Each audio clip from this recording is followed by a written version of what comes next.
अपने पूर्वजों का स्मरण करके एक एक कर उन्हें जलांजलि दीजिए।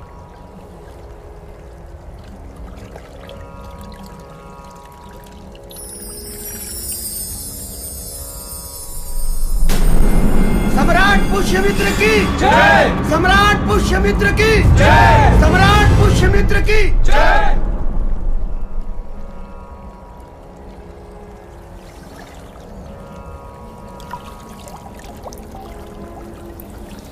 सम्राट पुष्यमित्र मेरी जलांजलि स्वीकार कीजिए।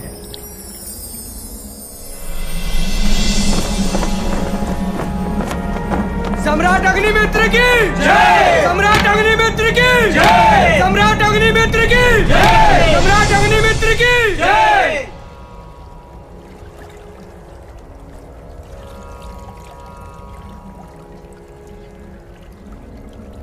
सम्राट अग्निमित्र मेरी जलांजलि स्वीकार कीजिए।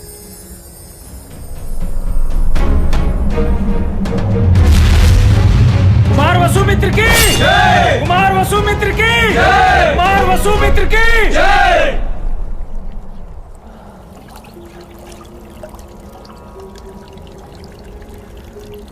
सम्राट वसुमित्र मेरी जलांजलि स्वीकार कीजिए। अपने पूर्वजों का श्रद्धा के साथ स्मरण करना ही श्राद्ध। आज आप अपने परिजनों के साथ उनका स्मरण करिए।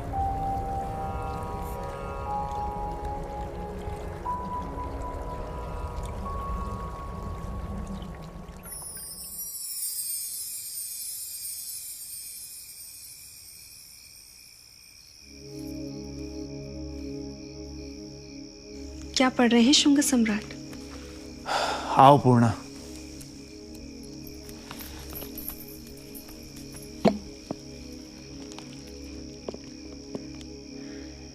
अर्थशास्त्र और मनुस्मृति एक साथ? मन में क्या चल रहा है? तथागत ठीक ही कहते हैं, जीवन क्षणभंगुर है। यह ज्ञान आज कैसे हुआ?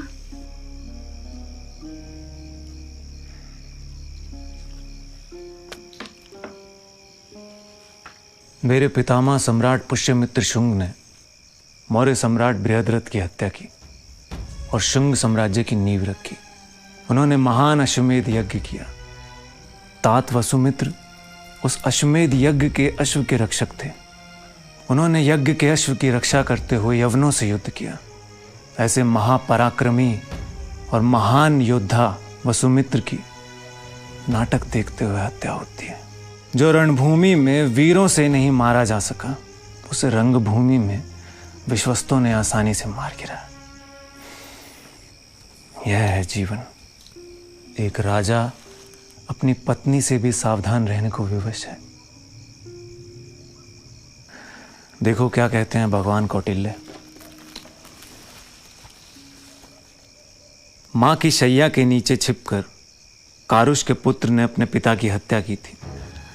भद्रसेन की पत्नी से मिलकर वीरसेन ने अपने भाई की हत्या की थी। धान की खीलों में शहद की जगह विष मिलाकर काशीराज की पत्नी ने काशीराज की हत्या की थी। विष बुझे नुपुर से राजा वैरंत्य को, विष बुझी करधनी से राजा सौवीर को, विष बुझी दर्पण से राजा जालूत की पत्नी, और वेणी में शस्त्र छिपाकर विडूरत की रानियों ने अपने पतियों की हत्या की थी। राजा को शैया, आभूषण और दर्पण से भी सावधान रहना चाहिए। यह है जीवन की क्षणभंगुरता, जैसे पानी का बुलबुला। वेदों के अनुयायी आज बुद्ध के अनुयायियों की तरह बात करने लगे। पूर्णा सत्य एक ही है। वेद और बुद्ध दर्शन दोनों उसी तक पहुंचने के दो मार्ग हैं। क्या वेदांत के महान प्रवक्ता याज्ञवल्क्य को बुद्ध धर्म के अनुयायी प्रचंड बौद्ध नहीं कहते? तुम तो बुद्ध के अनुयायी हो।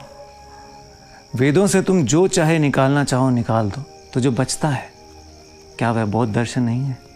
मैं तो यही मानता हूं कि जो धर्म में स्थित है वह धार्मिक है, और जो अधर्म में लिप्त है वह अधार्मिक है। मेरे लिए ब्राह्मण और बौद्ध में कोई अंतर नहीं है। एक बात बरसों से पूछना चाहती थी, क्षमा करे तो पूछूं? पूछो। यदि बौद्ध और ब्राह्मण में अंतर नहीं है, तो प्रपितामह पुष्यमित्र ने बृहदत्त को क्यों मारा? क्या सेनापति पुष्यमित्र शुंग बौद्धों से द्वेष नहीं करते थे?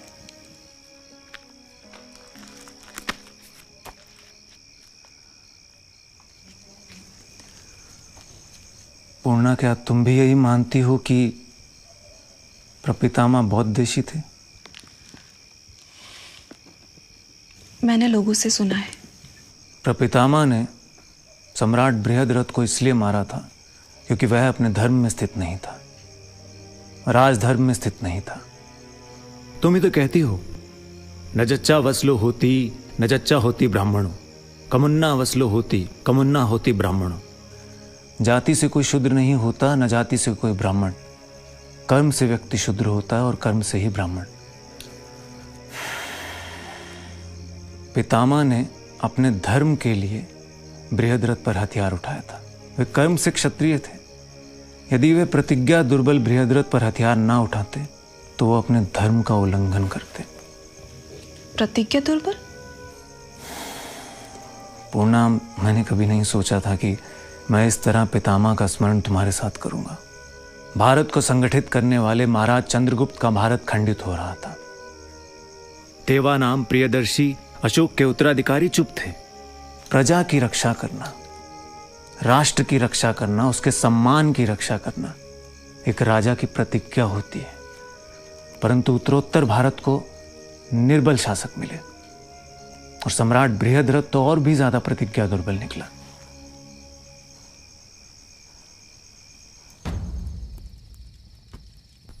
सेनापति, आदेश।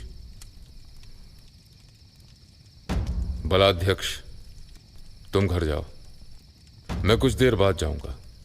सेनापति।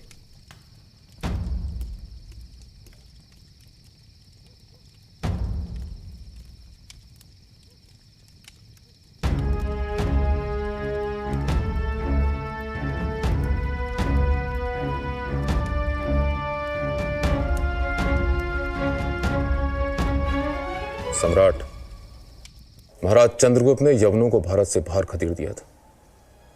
उनके रहते किसी की हिम्मत नहीं थी कि भारत की ओर आंख उठाकर देखे। सम्राट अशोक ने कलिंग विजय की, उनके जीते जी किसी का साहस नहीं हुआ कि सुई की नोक के बराबर भारत की भूमि पर अपना अधिकार करे। आज छोटे छोटे यवन सेनापति और सैनिक सागल और गांधार में भारत की छाती पर बैठकर मूंग दल रहे हैं, लेकिन मगध चुप है। कलिंग मगध के हाथों से निकल चुका है, सातवाहन ताल ठोक रहे हैं। सेनापति, मौर्य साम्राज्य में अभी रण की नहीं, धर्म की भेरी बजती है। सम्राट, मैं मगध का योद्धा हूं। अपने राष्ट्र और अपने स्वामी की रक्षा के लिए तलवार सिरहाने रखकर सोता हूं। भारत की कण कण भूमि के लिए कण कण मिटने को तैयार रहना मेरा धर्म है। इसीलिए मेरे पुरखों ने एक हाथ में शास्त्र और दूसरे में शस्त्र लिया, सिर्फ राज सेवा में रहने के लिए। आपको कर्ण प्रिय लगे वही नहीं कहना चाहता। मैं अप्रिय सुनने के लिए तैयार हूं सेनापति। सम्राट, आपको शस्त्र सज्ज होकर शत्रुओं को चुनौती देनी चाहिए।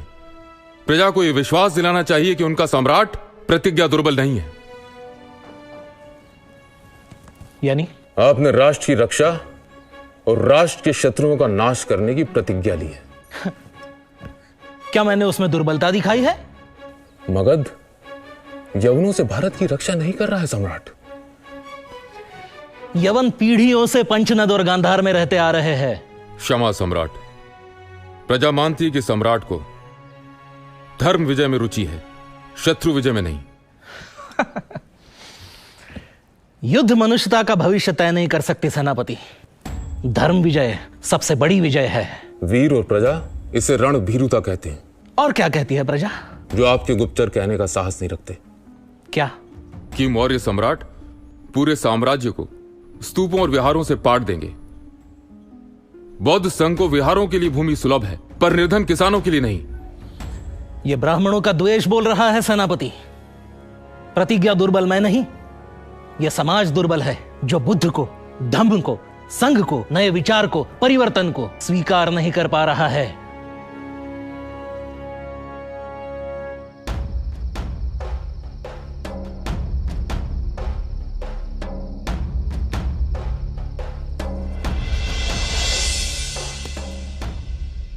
दिमित्रियस गांधार में बैठा नहीं रहेगा। यवन आज नहीं तो कल गंगा पार करेंगे। षणताम पुरुषो जहाथ बिन नाम नावाम इवारणवे। टूटी हुई नाव को मनुष्य जैसे समुद्र में छोड़ देता है, वैसे ही अरक्षितारम राजा नाम, रक्षा करने में असमर्थ राजा को छोड़ देना चाहिए। यह महाभारत का कथन है। बहुवै राजन्यो निर्तम करोति। राजा बहुत अधिक असत्य का आचरण करते हैं, ये मैं नहीं, ब्राह्मण ग्रंथ कहते हैं। राष्ट्र टूटी हुई नाव नहीं है अमात्य।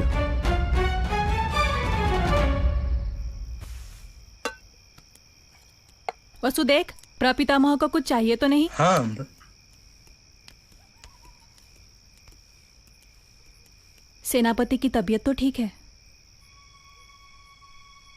कुछ दिनों से पिता अनमने से दिखाई दे रहे हैं। आपने कारण नहीं पूछा? पिता ने उत्तर नहीं दिया। सेनापति से बलाध्यक्ष पूछ नहीं सकता। कभी कभी राज सेवा भी पिता पुत्र के बीच आ खड़ी होती है।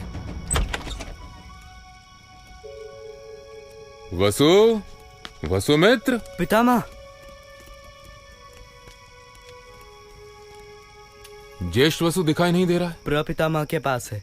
आप लोगों ने भोजन नहीं किया? आपकी प्रतीक्षा कर रहे थे। और पिता ने? उन्होंने कर लिया है।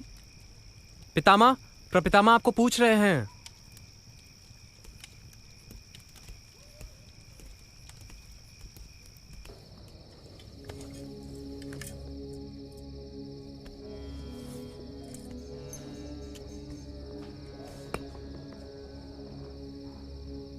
बलाध्यक्ष, मगध के भूतपूर्व और वर्तमान सेनापति को अकेले छोड़ दो।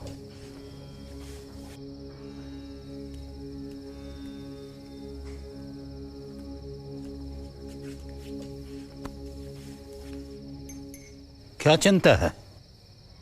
सम्राट से मैंने नए हथियारों और जवान घोड़ों की मांग की, सैनिकों के लिए अधिक वेतन और भत्ते की मांग की, लेकिन सम्राट ने कोई उत्साह नहीं दिखाया। क्या कहा सम्राट ने?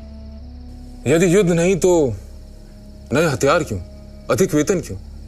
सैनिक संतुष्ट हैं? सैनिक मगध भक्त हैं, इसलिए अनुशासन में है, पर प्रजा में असंतोष है। अपनी बात पूरी करो।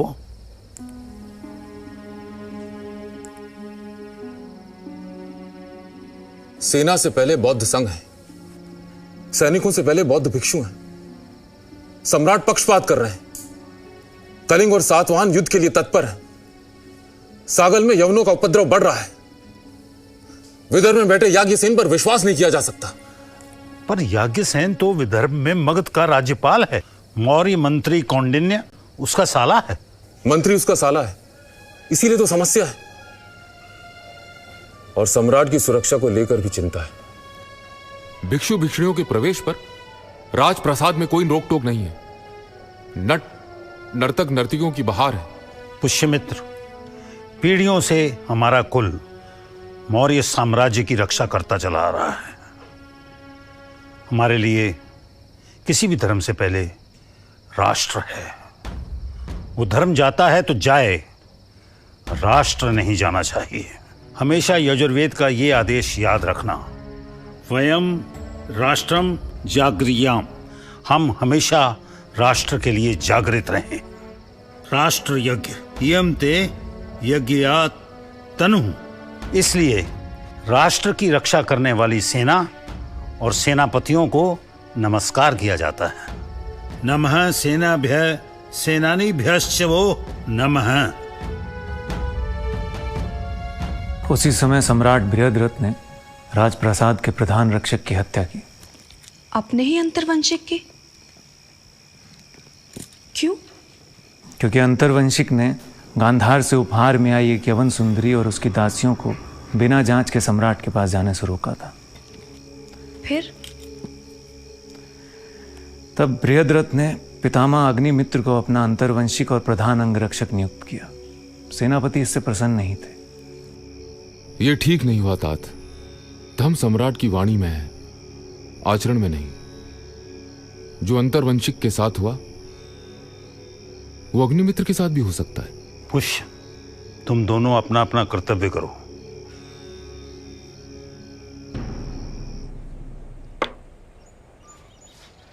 सम्राट ने बड़ा ही साहसिक कदम उठाया है।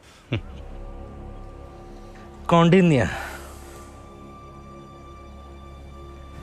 अग्निमित्र अभेद्य कवच है। पिता पुत्र दोनों स्वामी भक्त है। अब मैं भीतर और बाहर दोनों ओर से सुरक्षित हूं।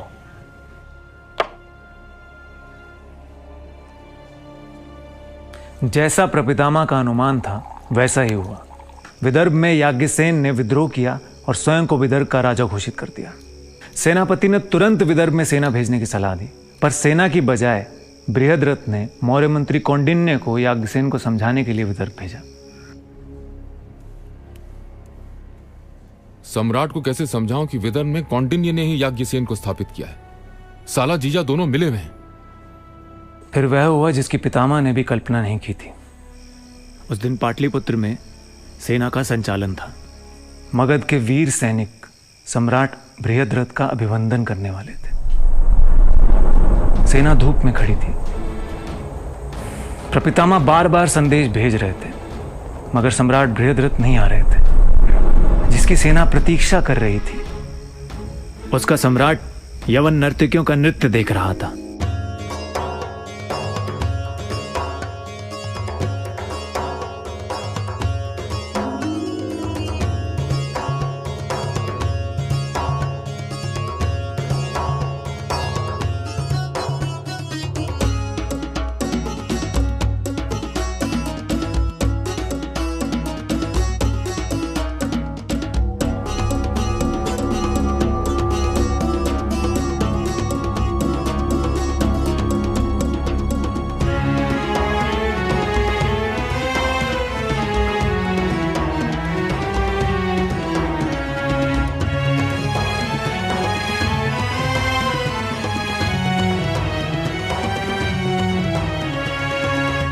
किसी तरह पितामह अग्निमित्र सम्राट बृहद्रथ को सैनिक अभिवंदन के लिए ले आए।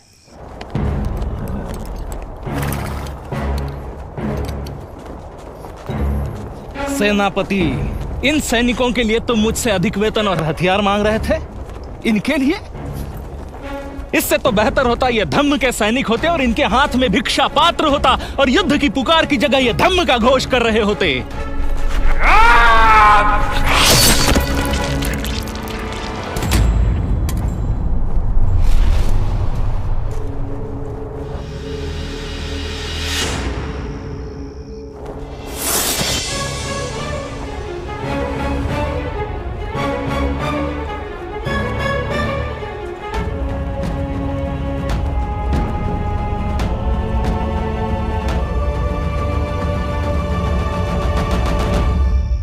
एक क्षण के लिए किसी को कुछ समझ नहीं आया कि क्या हुआ। अब तात पितामह ने सम्राट बृहद्रथ की हत्या कर दी। अब तात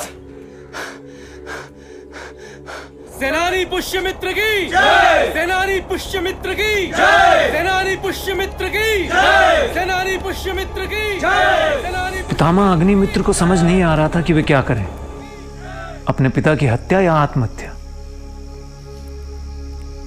मैं किसका धर्म निभाऊं पितामह? पुत्र का या सेवक का?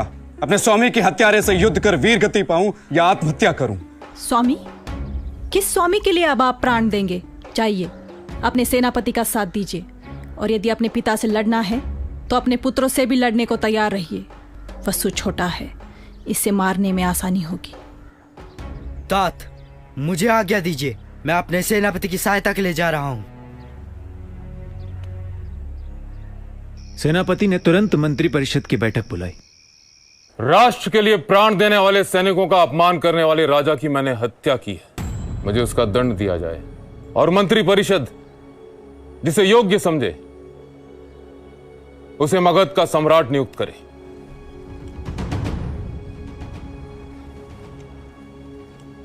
सेनापति, इस राष्ट्र ने वचन दुर्बल, प्रतिज्ञा दुर्बल शासकों का शासन देख लिया। इस राष्ट्र को ऐसे शासक की जरूरत है जो राजधर्म का निर्वाह कर सके।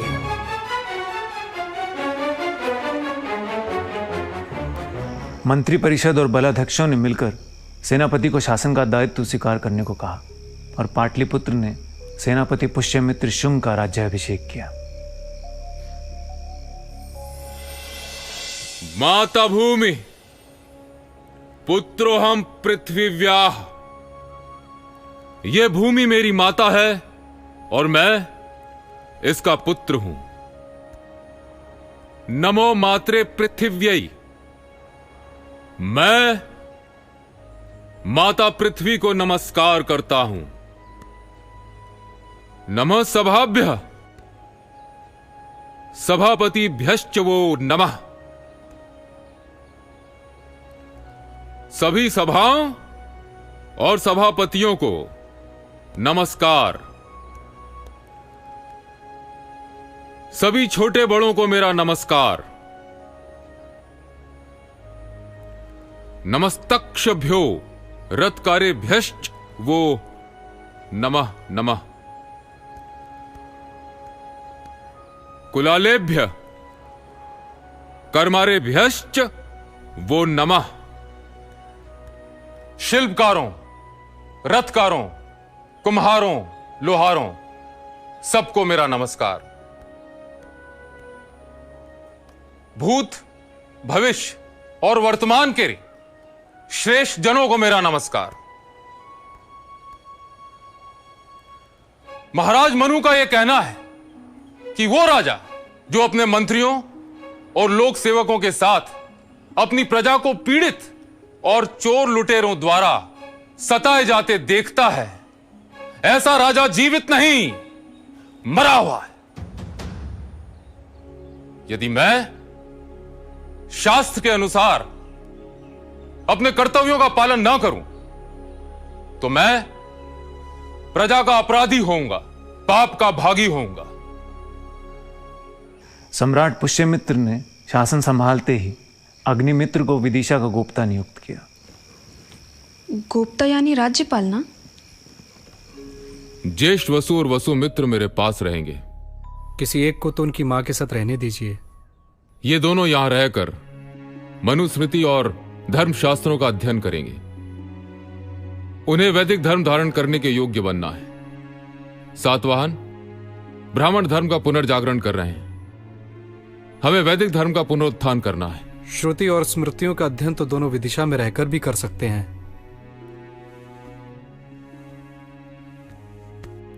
पुत्र मोह से बचो अग्निमित्र, यह भी दुर्बलता है। वैदिक धर्म के पुनरुत्थान के लिए मैं अश्वमेध यज्ञ को पुनर्जीवित करना चाहता हूं। इसीलिए मैंने गोनार से आचार्य पतंजलि को आमंत्रित किया है। हम शुंगों का यह भाग्य होगा जो आचार्य पतंजलि हम शुंगों और इस अश्वमेध यज्ञ का ऋत्विक बनना स्वीकार करें। मैं चाहता हूं कि तुम्हारे दोनों पुत्र आचार्य पतंजलि की सेवा में रहें। फिर भी ये तुम्हारे साथ विदिशा जाना चाहते हैं तो मैं इन्हें रोकूंगा नहीं। मैं पितामह के पास ही रहूंगा तात। युवराज अग्निमित्र ने सम्राट के आदेश से मौर्य मंत्री को कारागार में डाल दिया और स्वयं पत्नियों के साथ विदिशा चले आए ताकि याज्ञसेन को दंड दे सकें। शुंग शासन में मनुस्मृति और गृह सूत्रों का पुनरागमन हुआ। सम्राट कुमार से कहिए ना। करने दो, इसमें इन्हें मनमानी करने दो।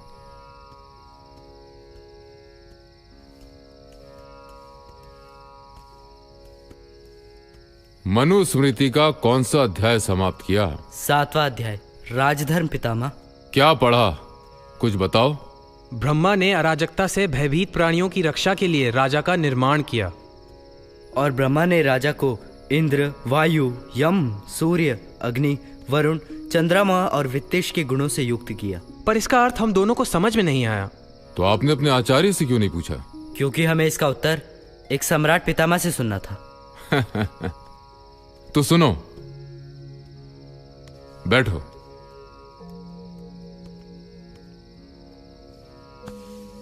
तो अपने पितामह से मनु की व्याख्या सुनो। राजा में इंद्र का पराक्रम होना चाहिए और वायु की तरह व्याप्त, यानी उसके दंड की धाक सर्वत्र होनी चाहिए जैसे वायु सर्वत्र व्याप्त होती है।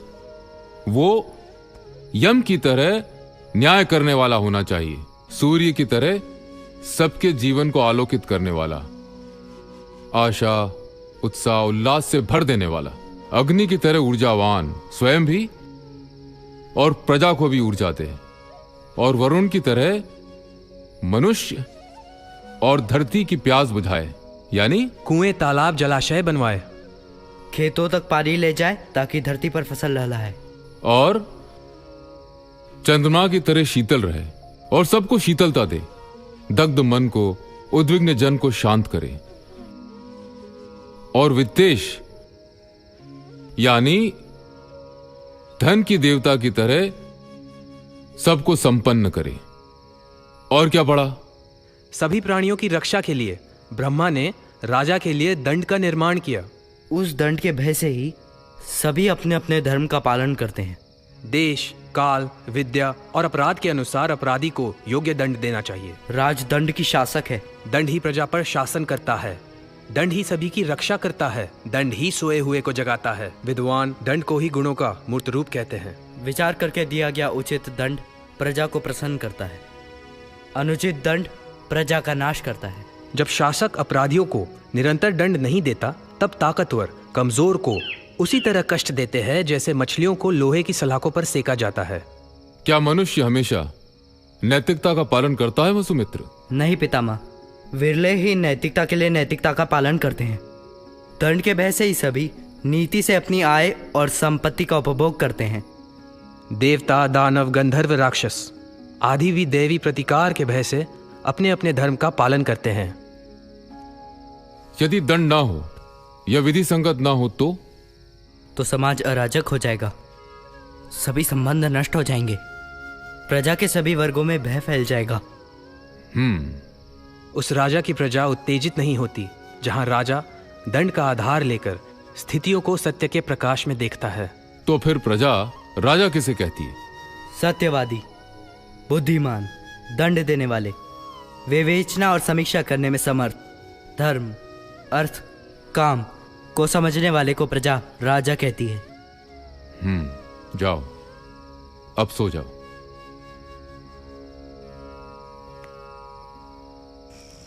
पितामह अग्निमित्र ने विदिशा पहुंचते ही धारिणी देवी के भाई वीरसेन को नर्मदा के तट पर सीमा रक्षक नियुक्त किया और याज्ञसेन को समर्पण के लिए संदेश भेजा।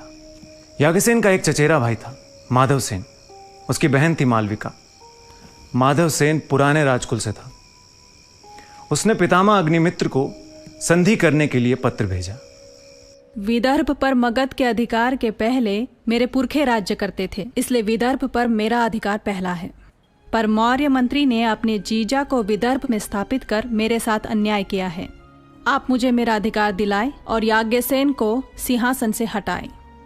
मगध और विदर्भ की मैत्री दृढ़ करने के लिए मैं आपके साथ अपने परिवार का विवाह संबंध स्थापित करना चाहता हूँ, इसलिए आपसे मिलने के लिए विदिशा आ रहा हूँ।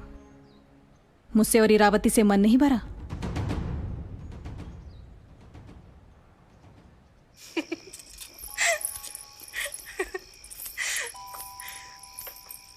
फिर तो विदिशा में गृह युद्ध छिड़ गया होगा।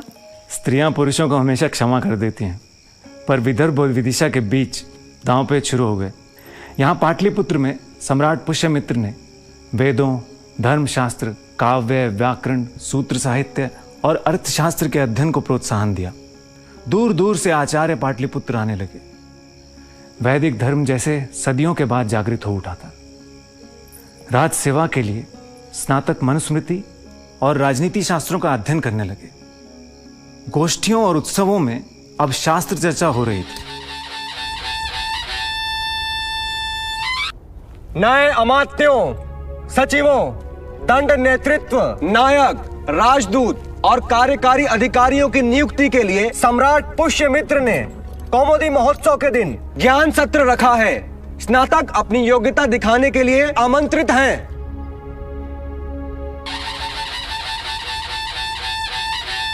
राष्ट्र संचालन के लिए राजा को क्या करना चाहिए? राष्ट्र संचालन के लिए राजा को 100 गांव, 200 गांव, 300 गांव और 500 गांव का गुल्म बनाना चाहिए और प्रत्येक गुल्म में एक अधिपति को नियुक्त करना चाहिए। राजा को अधिपतियों की नियुक्ति कैसे करनी चाहिए? राजा को हर गांव में ग्रामपति, 10 गांवों में 10 ग्रामपति, 20 गांवों पर विशंतीस और 100 गांवों पर शतेश और 1000 गांवों में सहस्त्रपति नामक अधिपति नियुक्त करने चाहिए। इन अधिपतियों को कैसे काम करना चाहिए? ग्रामपति को अपने गांव के अपराध संबंधी विवादों को स्वयं सुलझाना चाहिए। जैसे वो सुलझाने में असमर्थ हो उसे वो 10 ग्रामपति को सौंपें। यदि 10 ग्रामपति को शंका हो या वो असमर्थ हो तो वो उसे विंशी को सौंपें। यदि विंशी असमर्थ हो तो वो उसे सतेश को सौंपें। यदि सतेश असमर्थ हो तो उसे सहस्त्रपति को सौंपें। अंतिम निर्णय महीपति का होता है। राज प्रदेय या राजभाग का उपयोग किस प्रकार करना चाहिए? राजा के प्रतिदिन के राजभाग का अन्न, पेय और ईंधन ग्रामपति को प्रतिदिन मिलना चाहिए। 10 ग्रामपति को 1 कुल माप की भूमि का उत्पन्न, विंश ग्रामपति को 5 कुल माप की भूमि का उत्पन्न, शतेश को 1 ग्राम का उत्पन्न और सहस्त्रपति को 1 शाखा नगर का उत्पन्न मिलना चाहिए। कुल माप यानी क्या? एक किसान एक दिन में 6 बैलों द्वारा खींचे जाने वाले हल से 6 घंटे में जितनी भूमि पर हल चला सके उस भूमि का नाप 1 कुल है। राज सेवक अक्सर घूसखोर और धूर्त होते हैं। राजा को इनसे प्रजा की रक्षा करनी चाहिए। राजा को ऐसे भ्रष्ट अधिकारियों को बहिष्कृत कर देना चाहिए राज्य से, जो घूस लेते हैं, और घूस देने वालों की वस्तु भी जब्त कर लेनी चाहिए। राज्य सेवा में नियुक्त दास, दासियों और हरकारों को प्रतिदिन वेतन देना चाहिए। वेतन कितना होना चाहिए? निम्न श्रेणी के सेवक सेविकाओं को 1 पर्ण प्रतिदिन, उच्च श्रेणी के सेवक सेविकाओं को 6 पर्ण प्रतिदिन, निम्न श्रेणी के सेवक को 1 द्रोण धान प्रतिमाह, उच्च श्रेणी के सेवक को 6 द्रोण धान प्रतिमाह, निम्न श्रेणी के सेवक सेविकाओं को प्रति 6 माह में 1 वस्त्र, उच्च श्रेणी के सेवक सेविकाओं को 6 वस्त्र प्रति 6 माह। राजा कर कैसे तय करे? क्रय विक्रय का मूल्य, यात्रा का व्यय, दैनिक जीवन का व्यय, आकस्मिक व्यय, वस्तु की सुरक्षा के लिए योगक्षेम या बीमा का व्यय, वन, नदियों और पहाड़ी मार्गों पर सामग्री की सुरक्षा के लिए किया गया व्यय आदि का विचार कर राजा को शुल्क तय करना चाहिए। साधु साधु योग योग। कर या शुल्क किस पर लगाना चाहिए? राजा को सूक्ष्म विवेचना कर व्यापारियों और किसानों के लाभ पर कर लगाना चाहिए। यही नियम शासन के अधीन भूमि पर खेती करने वालों के लिए भी है। साधु साधु योग योग।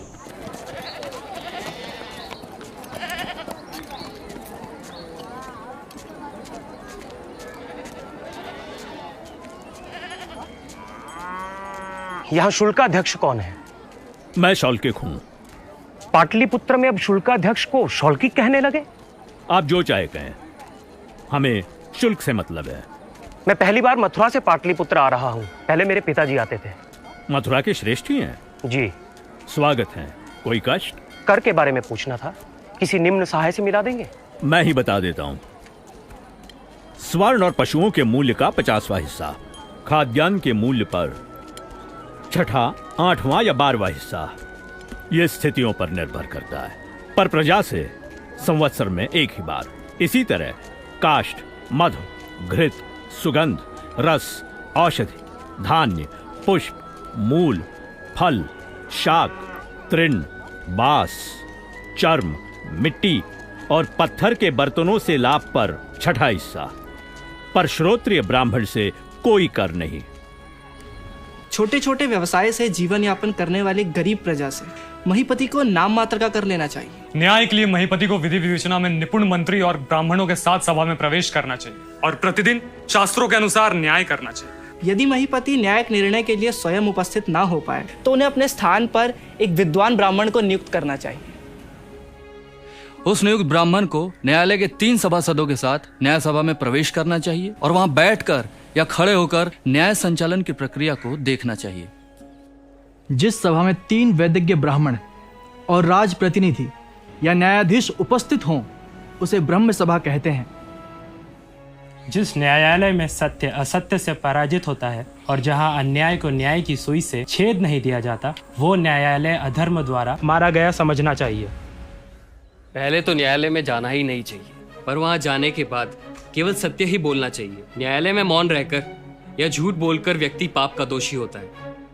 अन्याय करने के पाप का 1/4 भाग झूठा अभियोग लगाने वाले के हिस्से में जाता है, 1/4 भाग झूठे साक्षी के हिस्से में जाता है, 1/4 भाग न्यायालय के सभासदों के हिस्से में और 1/4 भाग राजा के हिस्से में जाता है।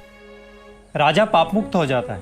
न्यायालय के सभी सभासद पाप मुक्त हो जाते हैं जब अपराधी को उचित दंड दिया जाता है।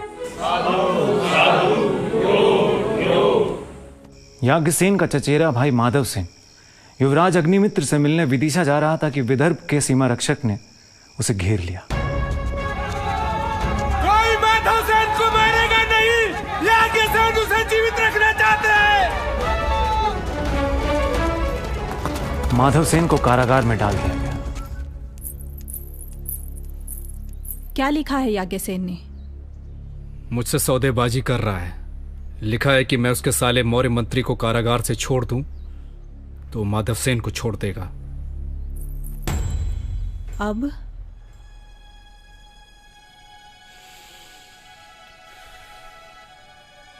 युद्ध। सेनानी पुष्यमित्र की जय, सेनानी पुष्यमित्र की जय, सेनानी पुष्यमित्र की जय, सेनानी पुष्यमित्र की जय, सेनानी पुष्यमित्र की जय। शुंग सेना ने वीरसेन के नेतृत्व में विदर्भ पर आक्रमण किया और याज्ञसेन को पराजित किया। याज्ञसेन ने शुंगों की अधीनता स्वीकार कर ली। अग्निमित्र ने विदर्भ के शासन को 2 हिस्सों में विभाजित किया। एक हिस्सा याज्ञसेन और दूसरा हिस्सा माधव सेन को मिला। अग्निमित्र ने माधव सेन की बहन मालविका से विवाह किया। तीसरा विवाह? फिर महर्षि पतंजलि पाटलिपुत्र आए। उन्होंने शुंगों के अश्वमेध यज्ञ में पुरोहित बनना स्वीकार किया। शुंगों ने अश्वमेध यज्ञ की महान परंपरा को पुनर्जीवित किया। सम्राट पुष्यमित्र ने कुमार वसुमित्र को अश्व का रक्षक बनाया और 100 वीर राजपुत्रों के साथ शुंग सेना लेकर कुमार वसुमित्र दिग्विजय के लिए निकल पड़े। प्रजा हर्ष से झूम उठी। भारत को फिर से एक करने का अवसर आया था, पर इसी उत्साह और उन्माद में वह भी हुआ जो नहीं होना चाहिए था। कुछ बौद्ध द्वेषी प्रजा ने बौद्ध विहारों को तोड़ा, आग लगाई, बौद्ध भिक्षुओं को अपमानित किया। कुछ अपराधियों ने सांची के स्तूप को तोड़ने का प्रयास किया। अग्निमित्र विचलित हो उठे।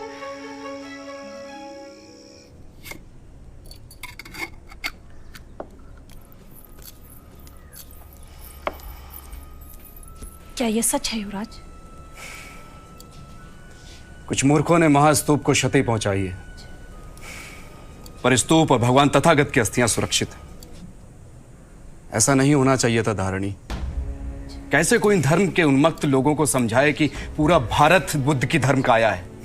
भारत में हर संप्रदाय को अपने विश्वास के साथ जीने का अधिकार है, चाहे वो वैदिक हो या अवैदिक, चाहे वो वेदों में आस्था रखता हो या वेद विरोधी हो, चारवाक हो। मैं नए सार्वजनिक कार्यों के अधिकारी नवकर्मिक अब पुराने सार्वजनिक कार्यों के अधिकारी कर्मांतिक को साथ लेकर सांची जा रहा हूं। युवराज अग्निमित्र ने सांची के महास्तूप को फिर से बनवा दिया। ईंटों के बने पुराने स्तूप को आकार में दुगना करवाकर उसे पत्थर की पटियाओं से मढ़वा दिया। बौद्धों के विरुद्ध वैदिकों का विरोध सम्राट पुष्यमित्र के लिए सबसे बड़ी चुनौती थी। बौद्ध समुदाय में भी सम्राट के प्रति दबा हुआ आक्रोश था। सम्राट, क्या यह प्रजा के आक्रोश की अभिव्यक्ति है? जिसे हम बौद्धों के विरुद्ध आक्रोश समझ रहे हैं, ब्राह्मण शासन का विरोध भी तो हो सकता है। ये ब्राह्मणों का विरोध हो या बौद्धों के प्रति आक्रोश, किसी को भी अधिकार नहीं है कि वो किसी के उपासना स्थलों को क्षति पहुंचाए। सम्राट अशोक ने 84,000 स्तूप इसलिए बनवाए थे कि प्रजा उनकी रूप काया और धर्म काया की उपासना कर सके। यह अश्वमेध प्रजा को अभय देने के लिए है, भयभीत करने के लिए नहीं। इसलिए वसुमित्र और प्रत्येक ग्राम में यह सूचना पहुंचा दी जाए कि शुंग शासन सांप्रदायिक असहिष्णुता को कदापि स्वीकार नहीं करेगा और जो भी असंतोष फैलाएगा शासन उसे दंड देगा। सम्राट, इस समय बौद्ध समुदाय के घावों पर मरहम लगाने की आवश्यकता है। इसलिए मेरा मानना है कि मौर्यों की तरह ही शुंग भी संघ और बिहार को प्रश्रय दे। शुंग शासन संप्रदाय के आधार पर न भेद करेगा, ना ही किसी संप्रदाय को प्रश्रय देगा।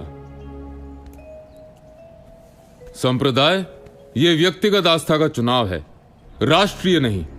यदि इसके लिए मुझे राज्य खोना भी पड़ा तो मैं तैयार हूं, क्योंकि मेरे लिए संप्रदाय से पहले राष्ट्र है। यदि राष्ट्र सुरक्षित रहा तो आस्थाएं सुरक्षित रहेंगी, वरना आक्रांता ब्राह्मणों और बौद्धों में भेद नहीं करेंगे। यह अश्वमेध वैदिक धर्म की विजय का घोष नहीं, बल्कि प्रजा को उसके सेनापति पुष्यमित्र का वचन है कि उसका सेनापति राष्ट्र के लिए जागृत है और अपनी प्रजा की रक्षा करने में समर्थ है। प्रश्न यह है कि क्या उसकी प्रजा एकात्म भाव से राष्ट्र के लिए समर्पित है? क्या खंड खंड में बटा हुआ भारत एक है? यदि हम एक न हो पाए तो क्या हमारे वेद सफल हैं? आज मैं भारत को फिर उस घोषणा का स्मरण करा रहा हूं जो मौर्य सम्राट देवानाम प्रिय अशोक ने पाषाण शिलाओं में खुदवाई थी, ताकि प्रजा उसे पढ़ सके, ताकि आने वाली सहस्रों पीढ़ियां उसे पढ़ सकें। क्या कहा था सम्राट अशोक ने? मुझे याद है, प्रियदर्शी ने कहा था कि देवताओं का प्रियदर्शी विविध दान और पूजा से सभी संप्रदायों के प्रव्रजितों और गृहस्थों की पूजा करता है, किंतु प्रियदर्शी दान व पूजा को इतना नहीं मानता जितना कि हर संप्रदायों में सार वृद्धि को मानता है। सार वृद्धि अनेक प्रकार की होती है, किंतु उसका मूल है वाक संयम। मतलब लोग अपने संप्रदाय का आदर और दूसरे के संप्रदाय की अकारण निंदा ना करें। सदा दूसरे संप्रदायों की प्रशंसा करनी चाहिए। जो मनुष्य ऐसा करता है वो अपने संप्रदाय की उन्नति करता है और दूसरे संप्रदायों का उपकार करता है। जो इसके विपरीत करता है वो अपने संप्रदाय की क्षति करता है और दूसरे संप्रदायों का अपकार करता है। क्योंकि जो कोई अपने संप्रदाय की भक्ति में आकर इस विचार से कि मैं कैसे अपने संप्रदाय का गौरव बढ़ाऊं, अपने संप्रदाय की प्रशंसा करे और दूसरे के संप्रदाय की निंदा करता है, वो वास्तव में अपने संप्रदाय को गहरी क्षति पहुंचाता है। इसलिए संयम ही अच्छा है, इस अर्थ में कि लोग दूसरे के धर्म को ध्यान से सुने और सुनने के लिए तैयार रहे। आचार्य विष्णुगुप्त राष्ट्र धर्म के वाहक थे, वैदिक दर्शन के अनुयायी थे। चंद्रगुप्त राष्ट्र धर्म के पालक थे, उन्होंने जैन दर्शन स्वीकार किया था। राष्ट्रधर्मी बिंदुसार जैन मत के अनुयायी थे। राष्ट्र धर्म को धारण करने वाले प्रियदर्शी अशोक बौद्ध दर्शन के अनुयायी बने। मैं वैदिक धर्म का अनुयायी हूं, पर मेरे लिए वेदों से पहले राष्ट्र है, यही मैंने शास्त्रों से सीखा है। इसलिए किसी भी संप्रदाय को क्षति पहुंचती है तो वो राष्ट्र के प्रति आघात है, और यह मैं बिल्कुल नहीं सहूंगा।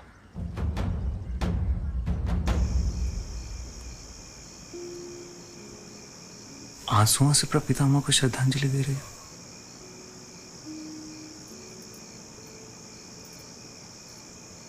बेटे जल से देते हैं और बेटियां आंसुओं से।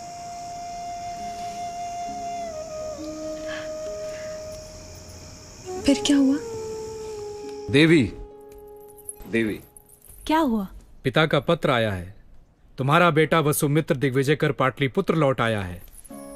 पिता ने हमें यज्ञ के लिए पाटलिपुत्र बुलाया है।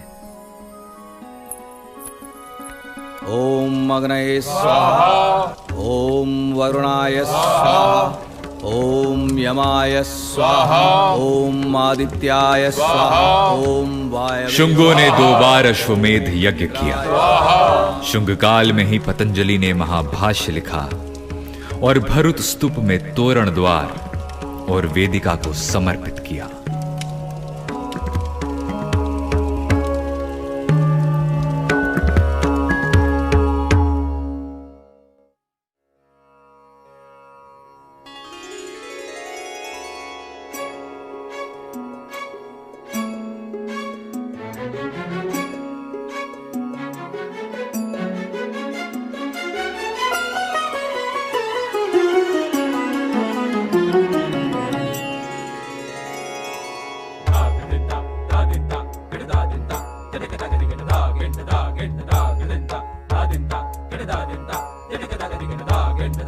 सा सा धा नि पा पा गा मा रे सा नि सा धा नि सा